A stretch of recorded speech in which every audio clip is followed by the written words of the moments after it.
ইসলাম বৈষম্যের ব্যাপারে কতটা জিরো টলারেন্স নীতি অবলম্বন করে সে বিষয়টি আমরা খুব ভালো করে উপলব্ধি করতে পারবো যদি আমরা কোরআনের দিকে তাকাই। আমাদের দেশের প্রায় বেশিরভাগ মসজিদগুলো জুমার খুতবা সমাপ্ত হয়ে থাকে একটি আয়াতের মাধ্যমে। সেই আয়াতে আল্লাহ রাব্বুল আলামিন মুসলমানদেরকে তথা বিশ্ব মানবতাকে ইনসাফ এবং ন্যায় বিচার প্রতিষ্ঠা করার নির্দেশ দিয়েছেন। আল্লাহ বলেছেন, ইন্নাল্লাহা ইয়া'মুরু বিল আদলি ওয়াল ইহসান। আল্লাহ সুবহানাহু ওয়া তাআলা আদল বা ইনসাফ, ন্যায় বিচার, ন্যায় নীতি এটাকে প্রতিষ্ঠা করবার জন্য, এটাকে অবলম্বন করবার জন্য আল্লাহ তাআলা নির্দেশ করেছেন।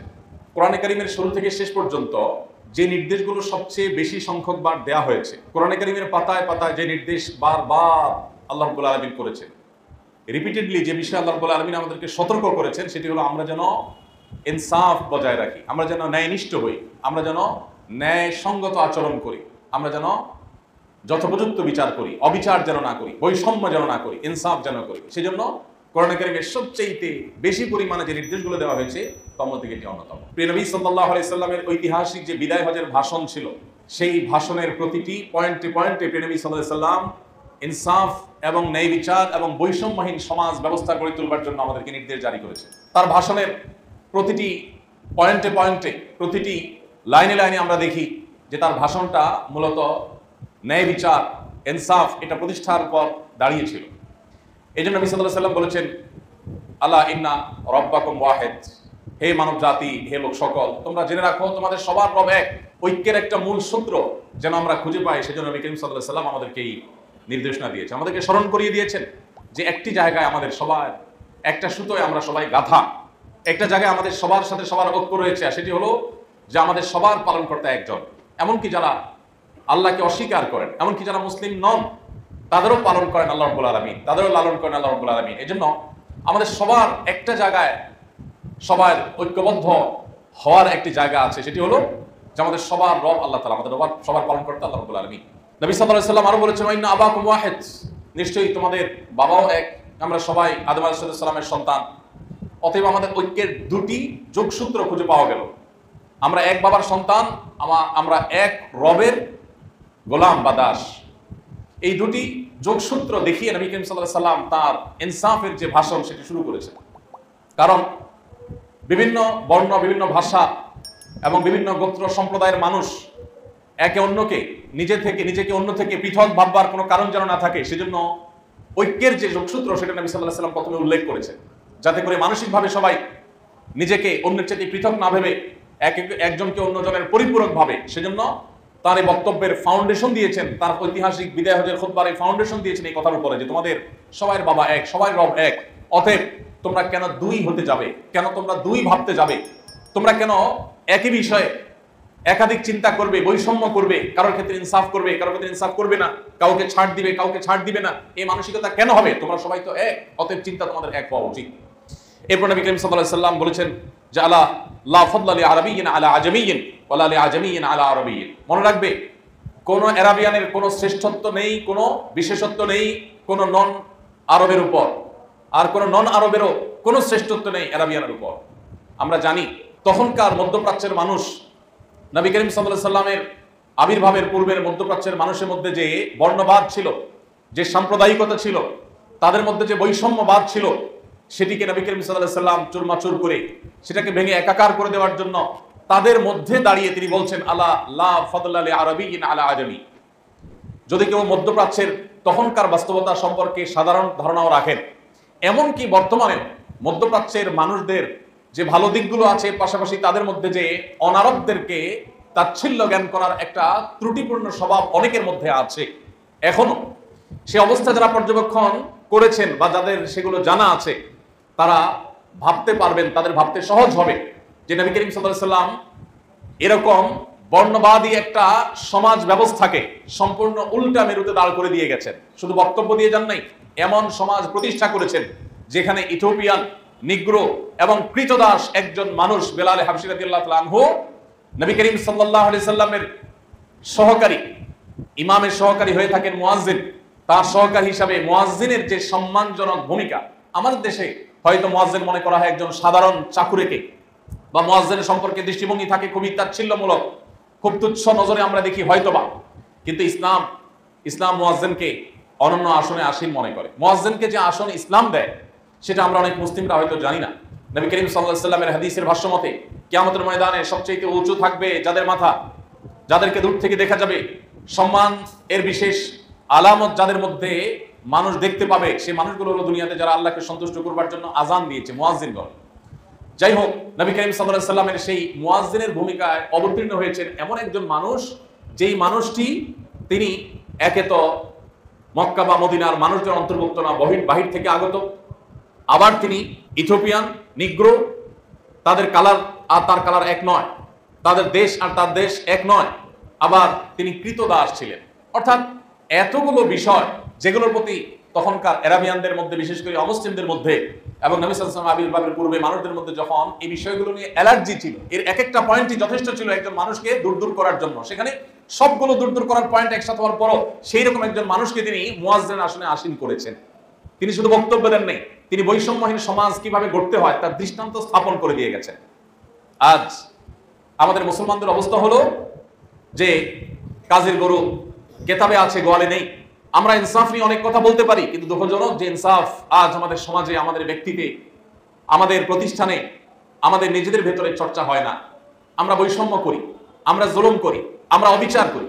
কিছু কিছু জুলুম তো আমরা বুঝি, আবার অনেক জুলুম আছে, অনেক বৈষম্য আছে যেগুলো আমরা অনুভব করতে পারি না, নিজের অজান্তে আমরা অনেক জুলুম করে বসি। অতএব একজন ভালো মুসলিম হওয়ার জন্য, আদর্শ মুসলমান হওয়ার জন্য, আল্লাহর প্রিয় পাত্র হওয়ার জন্য, সত্যিকার নবী সাল্লাল্লাহু আলাইহি ওয়াসাল্লাম অনুসারী হওয়ার জন্য আমাদের জীবনের প্রত্যেকটি জায়গায়, প্রতিটি স্তরে ইনসাফ প্রতিষ্ঠা করতে হবে, বৈষম্যহীন জীবন আমাদের গঠন করতে হবে, তারপরে আমরা ভালো মুসলমান হতে পারবো। আল্লাহ রাব্বুল আলামিন কোরআনে কারিমে বলেছেন, ওয়াইদা কুলতুম ফাদিলু, তোমরা যখন কোনো কথা বলবে সেই কথা যেন হয় ন্যায়সঙ্গত কথা। আমরা কথা বলতে গিয়ে ন্যায়সঙ্গত কথা অনেক সময় বলে উঠতে পারি না, নানা কারণে বলতে পারি না। আমরা কথা বলতে গিয়ে দেখা যায় আমরা জুলুম করে ফেলি, অন্যায় করে ফেলি, সত্যকে আমরা ধামাচাপা দেওয়ার চেষ্টা করি, ন্যায়সঙ্গত কথা বলি না, সেটা নানা কারণে হয়ে ওঠে। সম্মানিত উপস্থিতি, এই জন্য আল্লাহ রাব্বুল আলামিন আমাদের জীবনের প্রতিটি স্তরে ইনসাফ এবং ন্যায় বিচার প্রতিষ্ঠা করার নির্দেশ করেছেন, ন্যায়সঙ্গত নীতি অবলম্বন করতে বলেছেন। বৈষম্যকে ইসলাম বিন্দু পরিমাণ কোনো জায়গায় কোনো প্রকার স্থান দেয়নি। আল্লাহ সুবহানাহু ওয়া তাআলা বলেছেন কোরআনে কারীমে, ইয়া আইয়ুহাল্লাযীনা আমানু কুনু কাওয়ামিনা বিল কিসত শুহাদাআ লিল্লাহ ওয়ালাউ আলা আনফুসিকুম আউল ওয়ালিদাইনি ওয়াল আকরাবিন। যদি নিজেদের বাপদাদা, আত্মীয়-স্বজনের বিরুদ্ধে গিয়ে হলেও ন্যায়নিষ্ঠ অবস্থান গ্রহণ করতে হয়, তারপরে সেটি মুসলমানকে করতে হবে। ন্যায়নিষ্ঠ অবস্থান নিতে গিয়ে যদি আমার নিজের বিরুদ্ধেও যাবে, আমার বাবার বিরুদ্ধে যাবে, আমার আত্মীয়-স্বজনের বিরুদ্ধে যাবে, এটা হবে একজন মুসলমানের নীতি এবং আদর্শ। আমরা ইনসাফের কথা বলি, যখন আমার নিজের বেলায় আসে তখন আমি ইনসাফের কথা বলি, যখন আরেকজনের বেলায় আসে তখন আমি ইনসাফের কথা ভুলে যাই। যখন আমি রিকশায় যাই, পাশ দিয়ে একটা গাড়ি জোরে চলে যায়, সেই গাড়ি জোরে চলে যাওয়ার কারণে ধুলোবালি আমার গায়ে এসে পড়ে, মুখে এসে পড়ে, অথবা ময়লা পানির ছটা এসে আমার গায়ে পড়ে, তখন গাড়িওয়ালার প্রতি আমি বিতৃষ্ণ হয়ে তাকাই এবং সে যে অন্যায় করেছে আমি যেন শতকণ্ঠে প্রতিবাদ করতে চাই। কিন্তু আমি যখন গাড়ির আরোহী থাকি, আমার গাড়ি তখন কত জোরে যাবে, কত দ্রুত আমি গন্তব্যে যেতে পারবো, সেটাই আমার প্রধান টার্গেট থাকে। সেক্ষেত্রে আশেপাশে কোনো রিকশারোহী, কোনো পথচারী, সেক্ষেত্রে অন্য কোনো মানুষের উপরে ময়লা গিয়ে পড়লো কিনা, ধুলোবালি গিয়ে পড়লো কিনা, ময়লা পানি গিয়ে তাদের নোংরা করলো কিনা, সেটি আমার একেবারেই বিবেচনায় থাকে না। আমরা যখন বাসে থাকি, পাবলিক পরিবহনে থাকি, তখন দ্রুত গন্তব্যে যাওয়ার জন্য আমরা আশা করি ড্রাইভার যত দ্রুত সম্ভব, যত জোরে সম্ভব, যত ভালো করে সম্ভব, যত তাদের সম্ভব পৌঁছে দেয়। প্রয়োজনে আরেকটা গাড়িকে চাপা দিয়ে হোক, আরেকটা গাড়িকে পেছনে ফেলে হোক, আরেকটা গাড়ির সাথে হালকা কম্পিটিশন করে হোক, যেভাবে হোক আমার গন্তব্যে আগে যেতে পারলে আমি খুশি। আমি ড্রাইভারকে বলি, বাহ, অনেক ভালো গাড়ি চালিয়েছেন আপনি। সেই আমি যখন অন্য আরেকটি গাড়িতে থাকি, অন্য কোনো পাবলিক বাস যখন আমার গাড়িকে চাপা দেয়, তখন আমি তার নীতি আদর্শ নিয়ে, তার আচরণ নিয়ে আমি প্রশ্ন তুলি। তাহলে বোঝা গেল যে আমরা ইনসাফের কথা সবাই বলি, ইনসাফ এর বিপরীতে আমাদের কারোর অবস্থান নয়, কিন্তু আমাদের আচরণ, আমাদের কর্ম যখন আমরা দেখতে পাই, তখন আমরা দেখি আমরা অন্যের বেলা ইনসাফ খুঁজি, নিজের সময় আসলে আমাদের ইনসাফের কথা মাথায় থাকে না। বিশেষ করে একটি ব্যাধি আমাদের মধ্যে আজ ব্যাপক আকার ধারণ করেছে, সেটি হলো যে আমরা নিজের পক্ষের, নিজের কাছের আপনজন কারোর যদি কোনো প্রকার ভুল ত্রুটি পাই, তখন সেটাকে নানা ব্যাখ্যা দিয়ে সঠিক সাব্যস্ত করবার চেষ্টা করি।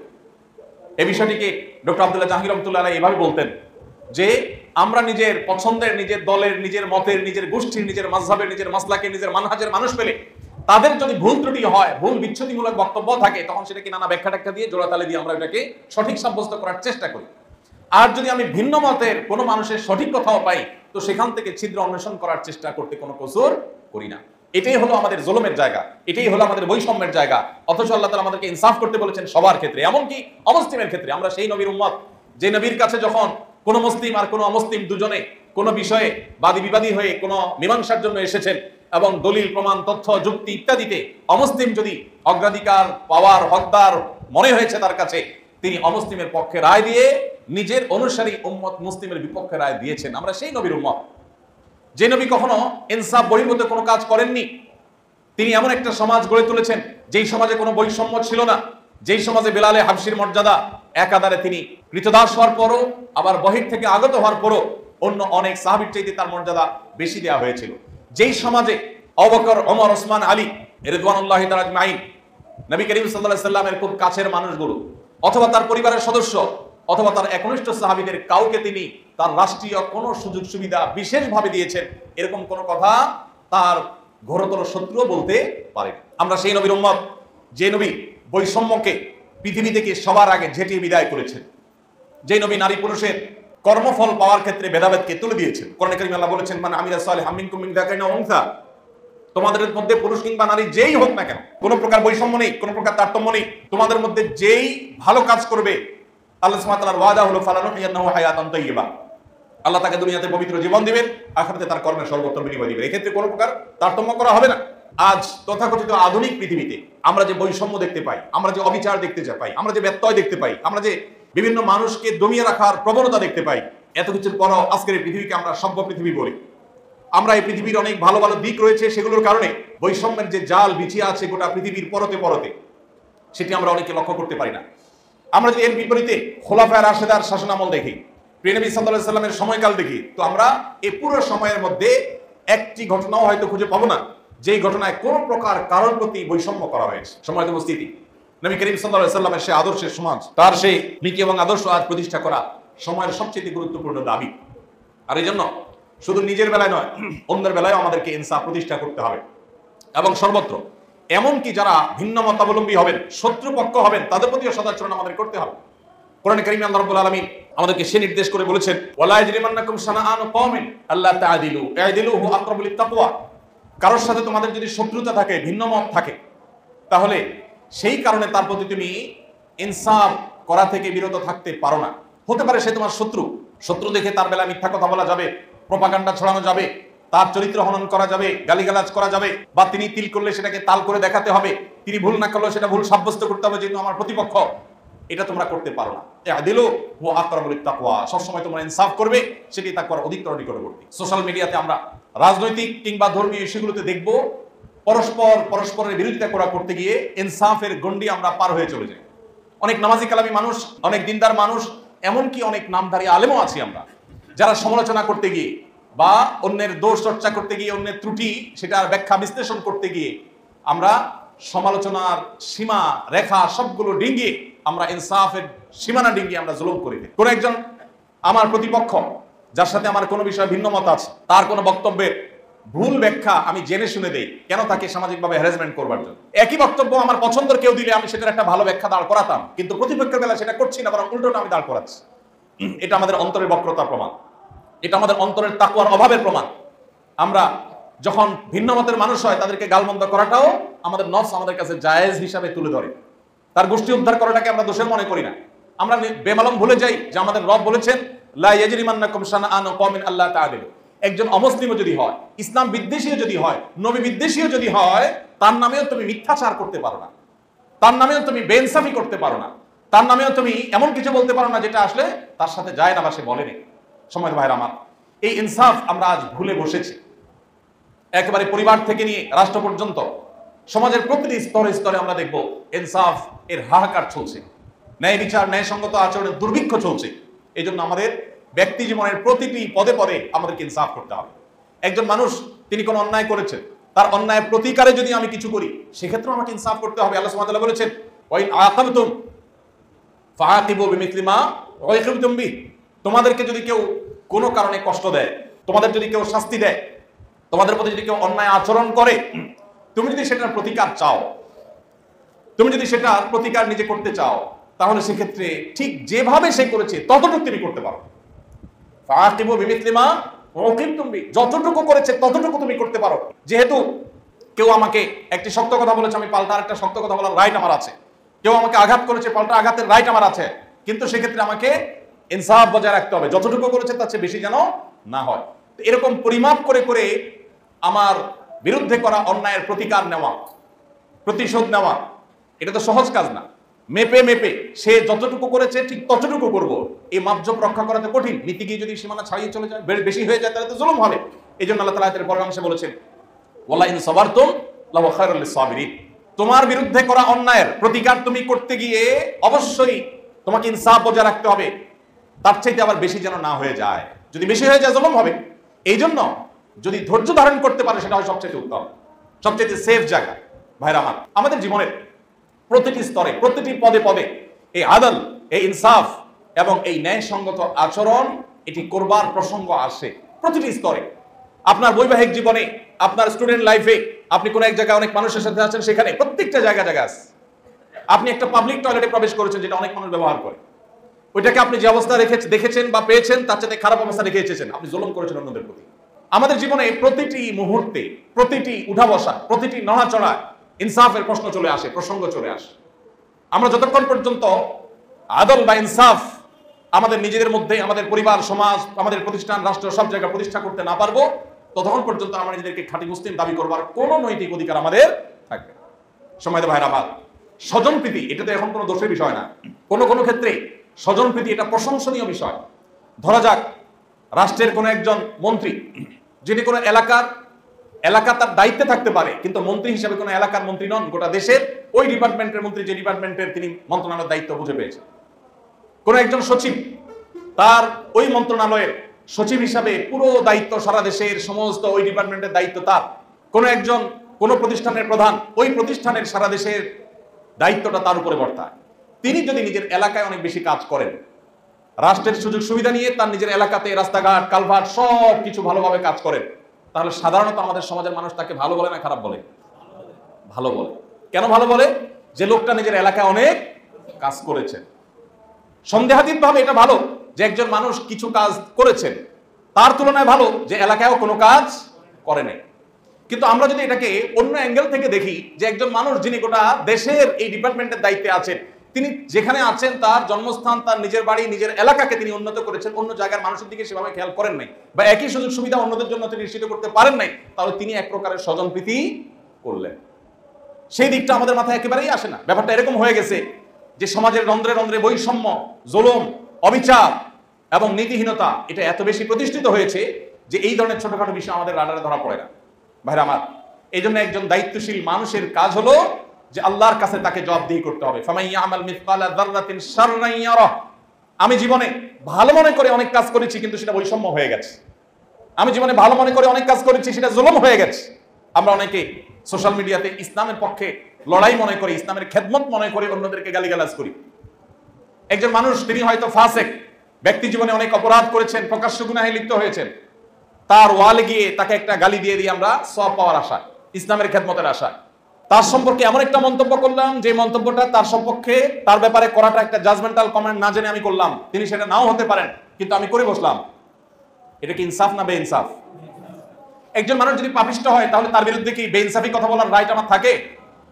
একজন মানুষ যত খারাপই হয়, তার ব্যাপারে কথা বলতে আমি দায়িত্বশীল হব।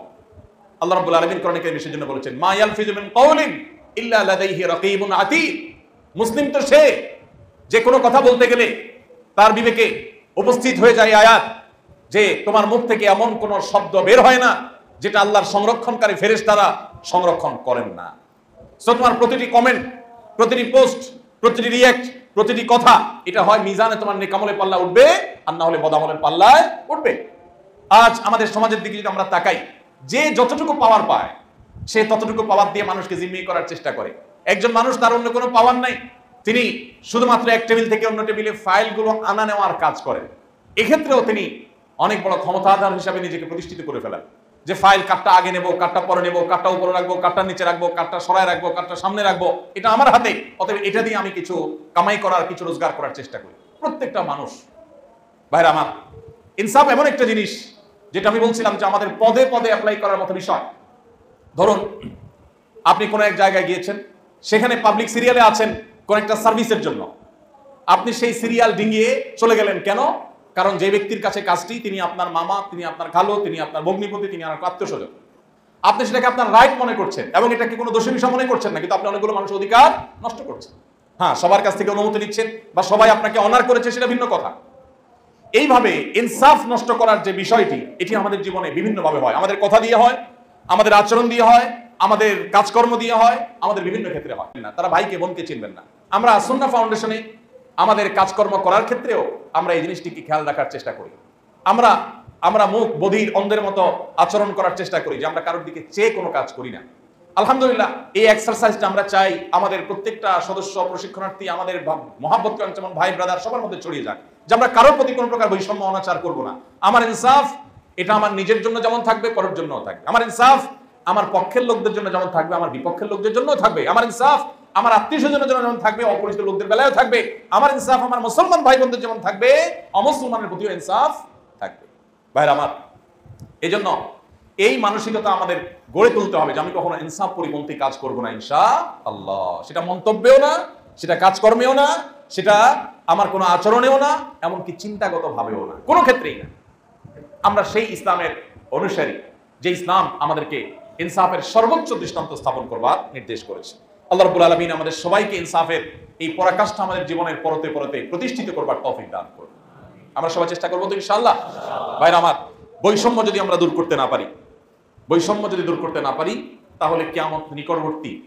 যত বেশি পৃথিবীতে বৈষম্য প্রতিষ্ঠিত হবে, কিয়ামত তত নিকটবর্তী হবে। নবী করিম সাল্লাল্লাহু আলাইহি ওয়াসাল্লামের ঐতিহাসিক হাদিস রয়েছে, তিনি বলেছেন, ইদা দুইয়াতিল আমানা ফান্তাদিরিস সাআহ। যখন আমানত নষ্ট করা হবে সমাজে, অহরহ চতুর্দিকে দেখবে যে আমানত খেয়ানত হচ্ছে, আমানত রক্ষা হচ্ছে না, তখন তুমি কিয়ামতের প্রহর গুনতে থাকো। কিয়ামত আর দেরি নেই, বুঝে নাও। যখন আমানতহীনতা, আমানতের খেয়ানত সমাজের রন্ধ্রে রন্ধ্রে প্রতিষ্ঠিত হয়ে যাবে, তখন কিয়ামতের ক্ষণ গণনা শুরু করে দাও। জিজ্ঞাসা করা হলো, কাইফা ইদাতুহা ইয়া রাসূলুল্লাহ, আমানতের খেয়ানত কিভাবে, আপনি কি মিন করেছেন? তখন তিনি বলেছেন, ইদা বুসিদাল আমরু ইলা গায়রি আহলিহি, যখন কোন ব্যক্তি কোন বিষয়ে উপযুক্ত নন, তারপরও তাকে সেটা দেওয়া হলো, সেই পদ দেওয়া হলো, সেই চাকরি দেওয়া হলো, সেই সুবিধা দেওয়া হলো, সেটাই হলো আমানতের খেয়ানত। এরকমটি হলে তুমি কিয়ামতের জন্য অপেক্ষা করো। এই জন্য ভাই, আল্লাহ তাআলা আমাদের জীবনে যেখানে রাখুন না কেন, যে অবস্থায় থাকি না কেন, আমি রাগান্বিত অবস্থায় আমার ইনসাফের কথা যেন মাথায় থাকে। আমি রাগ হয়ে যেন বেইনসাফি কথা বলে না ফেলি। যদি বলে ফেলি, সাথে সাথে এটা কারেকশন করে ফেলবো, মাপ চেয়ে চেষ্টা করবো তো ইনশাআল্লাহ। দুনিয়ার করা খেয়ানতগুলোর প্রতিটি ছোট বড় খেয়ানতের বিচার আল্লাহ তাআলা করবেন কি করবেন না। এই জন্য একজন রিকশাওয়ালা, একজন গরিব মানুষ, একজন খেটে খাওয়া মানুষ, একজন অভয় মানুষ, আমার অধীনস্থ একজন মানুষ, যিনি আমার অধীনস্থ, আল্লাহ তাকে আমার অধীনে করে দিয়েছে। এই সুযোগে আমি তার প্রতি কোনো বেইনসাফ করছি কিনা, তাকে শাসন করতে গিয়ে আমি ইনসাফের গণ্ডি পার হয়ে যাচ্ছে কিনা, আমি ক্ষমা চাই, চেষ্টা করবো তো ইনশাআল্লাহ। যদি কখনো ভুল হয়ে যায়, সেটাকে কারেকশন করতে আমরা দেরি করবো না। আমার পরিবারের সদস্য হোক আর বাইরের হোক, যেই কোনো মানুষের সাথে আমরা জীবনের প্রত্যেকটা স্তরে ইনসাফকে আমরা রক্ষা করার চেষ্টা করবো। আমি আবার বলছি, কোরআনে কারিমে সবচাইতে বেশি পরিমাণে যেই নির্দেশগুলো আল্লাহ তাআলা দিয়েছেন, গোটা কোরআনে, পুরো কোরআন শুরু থেকে শেষ পর্যন্ত আল্লাহর আদেশ নিষেধগুলোকে